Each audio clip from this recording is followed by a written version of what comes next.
Campus current में एक बार फिर से आ गया हूं मैं आप लोगों के बीच 90.4 मेगाहर्ट्ज कम्युनिटी रेडियो ज्ञानवाणी पर। बात करते हैं अब डेल कार्नेगी की बुक अच्छा बोलने की कला की पिछले अध्याय से आगे। लेकिन सवाल यह है कि वक्ता की आरक्षित शक्ति का संग्रह कहां होता है।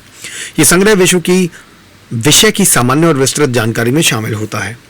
विचारों की प्रबलता में सचेत रहने का गुण शामिल होता है। विशेष तौर पर एक प्रकृति के नियमों और कारणों को समझने में होता है। इस तरह की प्रतिभावना से वक्ता स्वयं मानसिक व शारीरिक शक्ति का संचालक बन जाता है।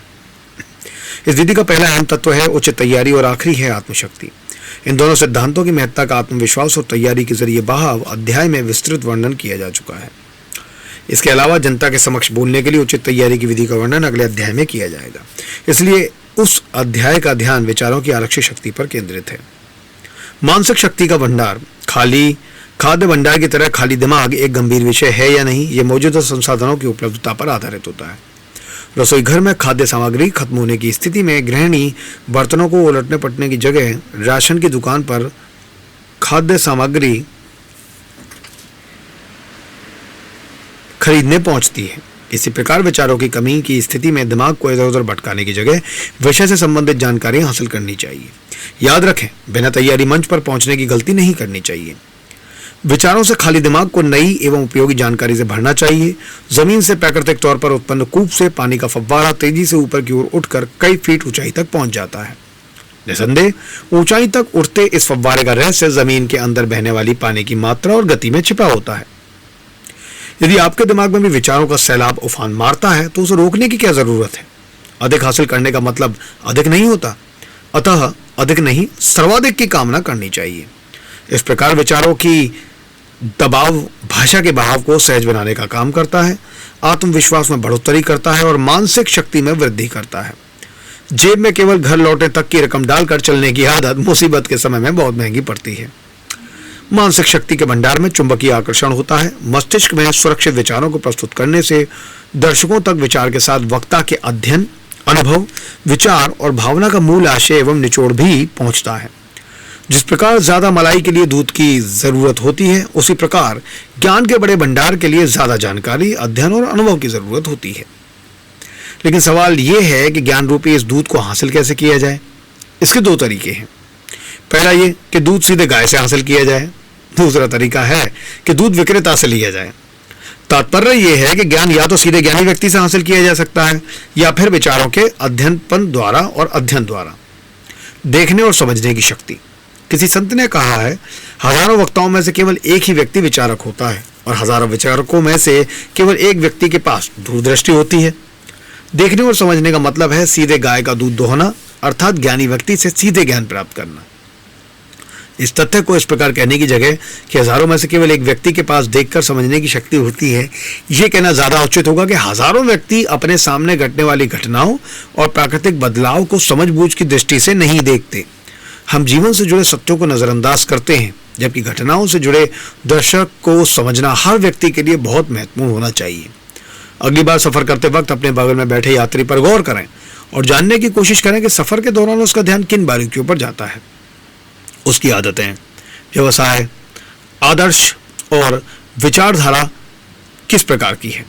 उसका वातावरण, शिक्षा, स्वास्थ्य और अन्य अहम पहलुओं के लिए क्या नजरिया है।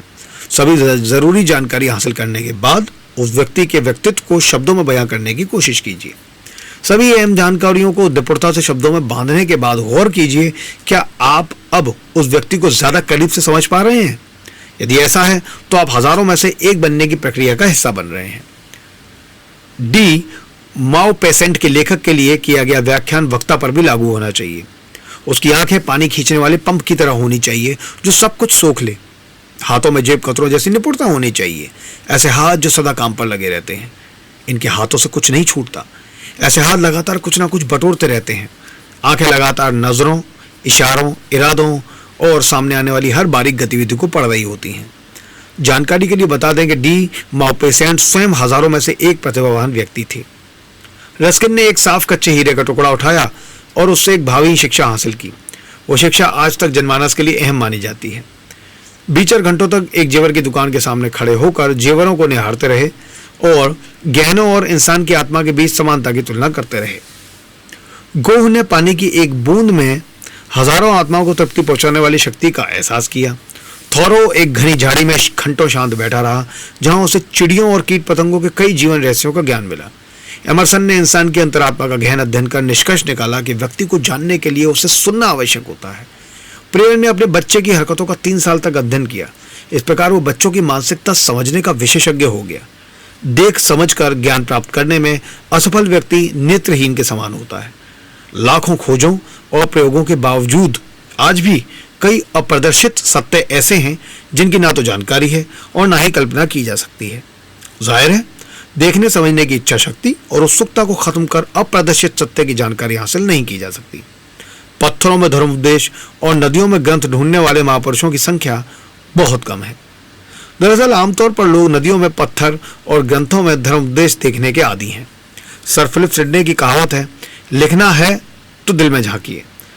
मसीलन की कहावत में इंसान के हृदय की समझ शामिल है। मैंने खुद के अध्ययन के द्वारा दूसरों के बारे में सीखा है। बायरन ने कहा है कि खुद के दिमाग को पढ़कर और समझकर ही मैं इंसानी फितरत को बारीकी से समझ पाया हूं। विचारक मस्तिष्क। सोचना तथ्यों को समझने का अंकगणित है। एक तथ्य को दूसरे तथ्यों के साथ जोड़ने से परिणाम हासिल होता है। एक सत्य को दूसरे सत्य के साथ जोड़ने या घटाने से उम्मीद के मुताबिक परिणाम हासिल हो सकता है। एक तथ्य का दूसरे सत्य के साथ गुणा कीजिए, निश्चित तौर पर सटीक परिणाम हासिल होगा। सोचिए कि एक ही समय में ऐसे कितने विचार एक साथ काम कर रहे होते हैं। दरअसल हम हर वक्त कुछ ऐसे ही विचारों के गुणा भाग में लगे रहते हैं। इसलिए गणित को दिमाग का सबसे बेहतर व्यायाम माना गया है। विचार लगातार कार्यशील रहते हैं। सोचने में ऊर्जा खर्च होती है। सोचने के लिए समय, धैर्य, विस्तृत जानकारी और स्पष्ट दृष्टिकोण की आवश्यकता होती है। आमतौर पर लोग सतही जानकारी को संपूर्ण मान लेते हैं, लेकिन उत्तम विचारक तथ्य की गहराई तक पहुंचने की कोशिश करता है। ऐसे व्यक्ति हजारों में से एक होते हैं। जब तक शिक्षा की मौजूदा प्रणाली चलती रहेगी और छात्रों की आंखों से प्राप्त होने वाले अनुभव की जगह केवल भाषण के जरिए पढ़ाया जाएगा, तब तक छात्रों पर खुद के विचार विकसित करने की जगह दूसरों के विचारों को याद रखने का दबाव रहेगा। तब तक ज्ञानी और अज्ञानी का मौजूदा अनुपात बरकरार रहेगा।